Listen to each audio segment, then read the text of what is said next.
Allah sayang dan Allah mempunyai sifat kasih sayang, Rahman, Rahim.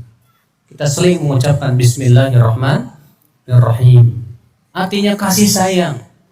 Dan terkadang menyayangi hamba itu tidak harus dengan diberikan kesenangan, tapi dengan kesusahan.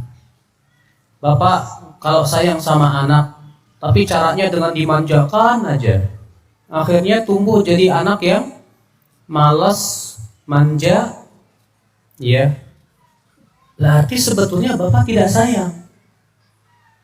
Tapi Bapak sayang sama anak, caranya dengan apa? Ayo nak, kamu belajar. Kalau nggak mau belajar, dipukul, dipaksa dikit. Nggak apa-apa, nangis. Yang penting dia setelah besarnya nanti bermanfaat buat dia. Ayo nak, disiplin. Kamu harus belajar. Kamu harus tidur nak. Jangan main terus nak. Ada waktunya main, ada waktunya belajar, ada waktunya tidur. Si anak terkadang ngerengek, tidak mau. Tapi harus kita paksa supaya untuk kebaikan dia. Demikian pula Allah. Allah sayang sama hamba-hambanya. Terkadang sayangnya dengan cara memberikan kepada dia apa? Musibah, bencana, supaya dia mau kembali kepada Allah. Lihat tuh Nabi Yusuf. Nabi Yusuf disayangi oleh Allah. Caranya dipenjara di bawah tanah bertahun-tahun. Supaya apa? Supaya Nabi Yusuf terhindar dari wanita-wanita yang menginginkannya. Selamat Nabi Yusuf dari fitnah wanita. Tapi caranya bagaimana Pak? Dipenjara di bawah tanah. Masya Allah. Maka Allah sayang kepada kita. Caranya gimana? Dikasih gempa. Supaya apa? Supaya kamu ingat hai hamba-hambaku kepada Allah. Supaya kamu mau kembali kepada Allah. Supaya kamu ingat bahwasanya Tuhanmu maha keras siksanya. Supaya kamu mau istighfar minta ampun kepadanya. Maka di saat itu jadi kebaikan. Alhamdulillah. Disayangi sama Allah.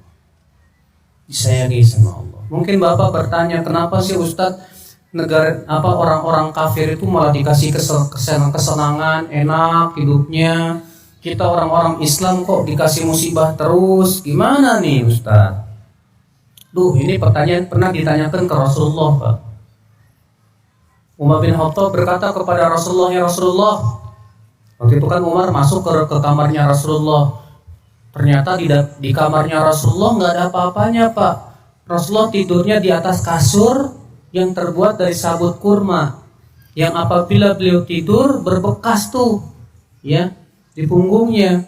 Melihat itu Umar menangis. Lalu Umar berkata, ya Rasulullah, apakah engkau tidak melihat kaum Romawi dan Persia? Mereka dibukakan pintu-pintu kesenangan dunia ya Rasulullah. Padahal mereka kafir, tidak beriman kepada Allah. Kenapa engkau tidak berdoa kepada Allah supaya kesenangan itu diberikan kepada kita? Apa kata Rasulullah? Hai Umar, apakah kamu merasa ragu dengan kebenaran Islam ini? Mereka itu, hai Umar, suatu kaum yang dipercepat kesenangannya di dunia. Iya. Kita tidak ingin seperti itu Pak. Makanya Allah menginginkan untuk kaum muslimin yang terbaik. Surganya orang Islam bukan di dunia. Surganya orang Islam bukan di dunia, karena dunia itu fana. Kesenangan dunia selalu dihiasi oleh kesedihan, kesusahan, kelelahan. Allah ingin agar surganya orang Islam itu nanti di akhirat kekal selama-lamanya, abadi. Tidak ada lagi di sana gempa bumi. Di surga nggak ada lagi gempa bumi Pak. Di surga sudah tidak ada lagi kelelahan. Di surga tidak ada lagi kesedihan. Di surga adanya kesenangan, kesenangan dan kesenangan. Tapi untuk mendapatkan kesenangan surga yang selama-lamanya abadi, kita terkadang harus capek dulu di dunia Pak. Capek.